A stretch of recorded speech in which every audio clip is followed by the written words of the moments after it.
তো হ্যালো বন্ধুরা, আমি ঝন্টু মিস্ত্রি। তো আমার একজন ভিউয়ার্স ভাই কিশোরগঞ্জ থেকে সে বলেছে এই ঘরে কি ছাদ দেওয়া যাবে কি না, তার বিষয়ে এই ভিডিওতে আমি কথা বলবো। কিশোরগঞ্জ থেকে যে ভাইটা আমাকে কমেন্ট করেছে তাকে আমার তরফ থেকে জানিয়ে ধন্যবাদ। তো সেই ভাইটার নাম হলো এমডি রাব্বি। তো এমডি রাব্বি কিশোরগঞ্জ থেকে সে আমাকে কমেন্ট করেছে যে এই ঘরটা আছে, এই ঘরটা কি ছাদ দেওয়া যাবে কি না। তো বন্ধুরা, এই ঘরটা ছাদ দেওয়া যাবে, তার বিষয়ে আমি এই ভিডিও কথা বলবো। তো এর একটু কাজটা অন্য টাইপের করতে লাগবে। আর এই ঘরটার ডিজাইন কিন্তু এইরকম হবে। তো এই রকম ডিজাইন দিয়ে আমরা ঘর বানাচ্ছি, আর ঘরটা সেম যে ডিজাইনটা দেখতেছেন সেম ডিজাইনটাই হবে। তো ঘরটা আমরা এই পর্যন্ত গাঁথনি করতেছি।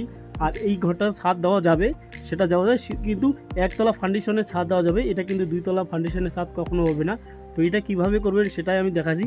আর এই কাজটা যে আমরা কিভাবে করলাম সে তার বিষয়ে বলে দিছি। তো বন্ধুরা, নতুন হয়ে থাকলে চ্যানেলটা সাবস্ক্রাইব করবেন, ভালো লাগলে ভিডিওটা লাইক করবেন।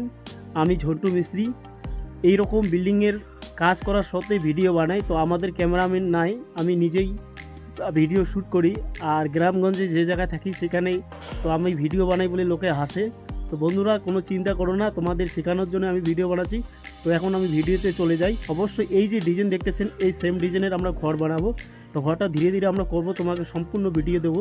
আর এই ঘরটা যদি তোমরা ছাদের করতে চান তাহলে তোমার কি করতে লাগবে সেই বিষয়। তো বন্ধুরা, তোমরা যে এই ঘরটা যদি তোমরা ছাদের করতে চান একতলা ফাউন্ডেশন দিয়ে এই বারান্দা সহ, তো সেম চুড়ি বানিয়ে 12 mm রড দিয়ে, এই যে চুড়ি 6 mm রড দিয়ে এটা কিন্তু ছাদ ঢালা যাবে। আর যে এই যে গ্রেড টাইবিমে আছে একতলা ফাউন্ডেশনে যদি করতে চান, তো এই গ্রেড টাইবিমটা আমরা এখানে কিন্তু 8 mm দিছি। কিন্তু এই গ্রেড টাইবিমটা সেম যে কাজ করেছি, তোমরা 8 mm রডের জায়গায় তোমরা 10 mm রড হবে। আর পিলারে যে আমরা 8 mm দিছি এই জায়গায় কিন্তু 3 পিস 12 mm রড দিয়ে এটা কিন্তু কম খরচে অতি সুন্দর ঘর হবে। আর একতলা ফাউন্ডেশনের জন্য, একটা ছাদের জন্য গ্রেড যে আমরা বিম দিয়েছি সেই বিমটা কিন্তু আমরা এখানে 7 ইঞ্চি থেকে 8 ইঞ্চি দিছি। যখন এই বিমটা তোমরা 8 ইঞ্চি বিমটা আছে সেটা কিন্তু তোমরা 10 ইঞ্চি বিম দিবেন। আর গাঁথনি ভিটির গাঁথনি কিন্তু 5 ইঞ্চি দিলে চলবে। তো সেম কাজ। তো এই যে আমি তোমাদের দেখাচ্ছি এই ভিটিটা, তো এই যে ভিটিটা দেখতে পাচ্ছেন বন্ধুরা, তো এই ভিটিটার যে গ্রেড টাইবিমটা আছে সেম তোমরা 10 mm রড দিয়ে দিবেন। আর উপরে যে গ্রেড টাইবিমটা আছে সেম 10 mm রড দিবেন। আর এখানে যে ভিটি আমরা গাঁথনি করেছি, তো ভিটি তোমরা 4 ফুট করতে পারো। তো ভিটির গাঁথনি করতে গেলে এখানে আমরা কিন্তু 5 লাইন গাঁথনি করেছি। তোমরা এখানে 6 লাইন গাঁথনি করবেন। 6 লাইন গাঁথনি করলে 2 ফুট হয়ে যাবে। আর এইখানে যে আছে সেটা 10 ইঞ্চি দিবেন, এই যে টপ টাইবিমটা। আর নিচে যে টাইবিমটা আছে গ্রেড টাইবিমটা সেটা কিন্তু তোমরা 10 ইঞ্চি দিবেন। তো এদিকে 10 এদিকে 10 আর মাঝখানে 2 ফুট, এটা যদি হয় যায়। তারপরে এইখানে যে ঢালাইটা আছে সেটা কিন্তু 4। অবশ্যই বন্ধুরা, তোমরা যদি কম খরচে ঘর করতে চান তো এই ঘরটা কিন্তু অবশ্যই কিন্তু সেম যে আমি বরফি চুড়ি দিয়ে বানিয়েছি সেই বরফি চুড়িটা দিয়ে তোমরা বানাইতে পারবেন। আর এইখানে যে পিলারের সাইজটা এখানে কিন্তু আমরা চাপ পিলার দিয়ে দিয়েছি। আর পিলার ঢালে কিন্তু এটা কিন্তু 6x7 পিলার ঢালানো যায়। আর তোমরা কিন্তু অবশ্যই যদি তোমরা ছাদ করতে চান তো ছাদের পিলারটা একদম ফ্রেম স্ট্রাকচারের করবেন। আর এই যে পিলারটা আগে ঢেলে নেবেন। আর পিলারটা কিন্তু তোমার 10x10 দেওয়ার প্রয়োজন নাই, তোমরা 8x8 পিলার দিবেন। 8x8 পিলার দিয়ে একতলা ফাউন্ডেশনের সুন্দর ঘর হয়, কম খরচা দিয়ে অনেক শক্তিশালী ঘর হয়। আর যে তোমরা ফাউন্ডেশন যে জায়গাটায় করবেন সেটা কিন্তু যে মেন মাটি থাকে, জমিনের উপরে যে মাটি থাকে সেই মাটি থেকে উঠাবেন। আর ভরট করে মাটি করে তার উপরে কখনো বানাবেন না। আর এইখানে কিন্তু তোমরা এই যে আমি বলতেছি এই যে বরফি চুড়িটা, তো অবশ্যই বন্ধুরা তোমরা এই বরফি চুড়ি কিন্তু ছাদের কাজও করা যায়।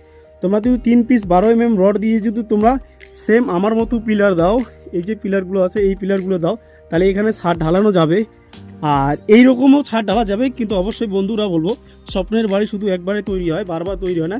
তার জন্য বলছি কিন্তু এইরকম করে ছাদ দিবেন না। তো এটা কিন্তু টিনের চালের জন্যই বানাচ্ছি, মানে টিনের ঘরের জন্যই বানাচ্ছি। আর ছাদের জন্য বানালে একটু কাজটা ডেভেলপ করতে লাগে। সেটা কিন্তু যে গ্রেড বিমটা আছে সেটা 10 ইঞ্চি দিতে লাগে। আর এখানে যে টপ টাইপিং আমরা 8 ইঞ্চি দিচ্ছি সেটা 10 ইঞ্চি দিতে লাগে। আর সেম পরিস্থিতি কাজ করতে লাগে। এই যে জায়গাটা আছে, যে জানলার জায়গাটা আছে, এইখানে কিন্তু তোমরা যদি ছাদ করতে চান তাহলে এখানে 6 mm বা 8 mm রড দিয়ে তোমাদের দুটো টানা দিতে লাগবে। যে 3 ফিট উপরে যে জানলাগুলো থাকে, উইন্ডোর থাকে, যে জানলার লেভেলে কিন্তু একটা টানা দিতে লাগে ছাদ যদি করতে চান। তো এটা এই ছাদটা যদি করেন না তোমার খুব অনেক শক্তিশালী হবে। আর ছাদ ঢালার আগে অবশ্যই কিন্তু তোমরা গাঁথনি করে নেবেন। তো গাঁথনি করে নিয়ে ছাদটা যদি ঢালেন সেটা কিন্তু অনেক মজবুত হয়। তো আমরা এইখানে টিনের চাল দিয়ে ঘোড়া বানাচ্ছি, সেটা কিন্তু অনেক মজবুত হয়। তো আমাদের যে এমডি রাব্বি ভাই সে কমেন্ট করেছে ছাদ দেওয়ার। তো বন্ধুরা, এই খরচা থেকে মোটামুটি যদি এইরকম করতে চান মোটামুটি 10 থেকে 20 হাজার টাকা বেশি যাবে, তোমরা ছাদটা করতে পারেন। সেম পরিস্থিতি এরকম করে কাজ করবেন যে আমি করেছি।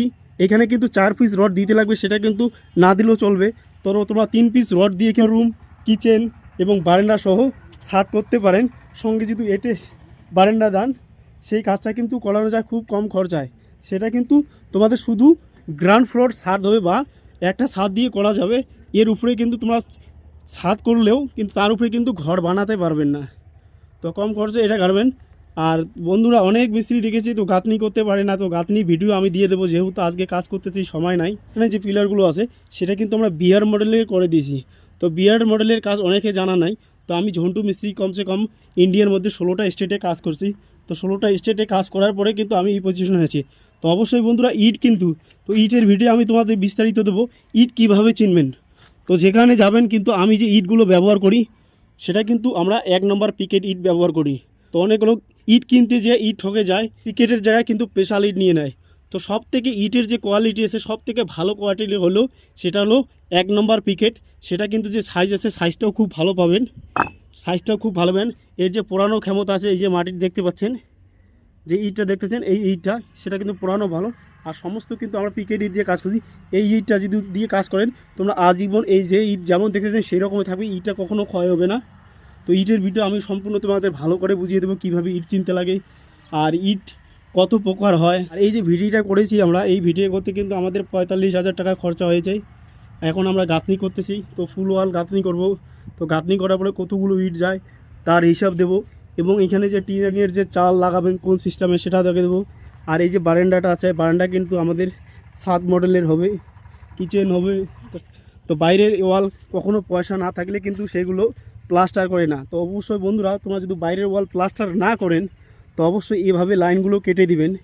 তো এই লাইনগুলো কাটে এই কিন্তু সব মিস্ত্রি কাটতে পারে না, এর জন্য কিন্তু দক্ষ মিস্ত্রি লাগে। তো আমি এখানে নিজে কাজ করতেছি। তো নিজে কাজ করার পরে কিন্তু আমরা লাইনগুলো কেটে দিছি।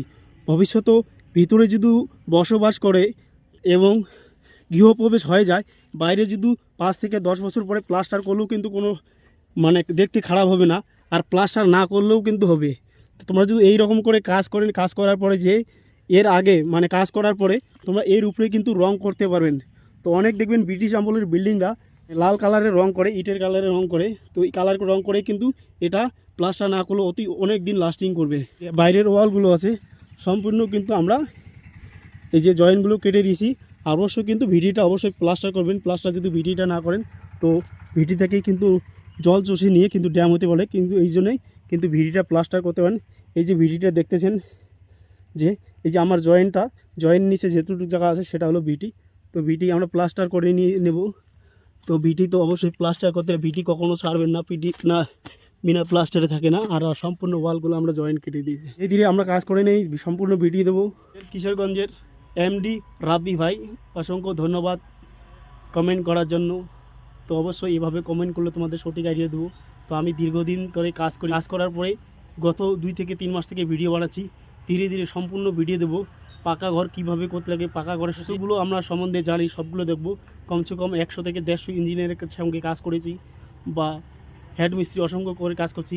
তো আমি কিন্তু শুরুতে লেবার থেকে মিস্ত্রি থেকে হেড মিস্ত্রি, তারপরে আমি ঠিকাদার হয়েছি। তো এখন আমি সমস্ত কিছু কাজ নিজে করি এবং কাজ মিস্ত্রি দ্বারা করে নেই। তো ভিডিওটা বেশি দীর্ঘায়িত করব না, এখানে আমি ভিডিওটা শেষ করে দেব। তো আবার বলছি, কিশোরগঞ্জ থেকে যে কমেন্ট করেছে এমডি রাব্বি ভাই, তাকে জানাই অসংখ্য ধন্যবাদ। তো ঠিক আছে বন্ধুরা, সুখে থাকো, সুস্থ থাকো, সময় পেলে আমাদের ভিডিও দেখো।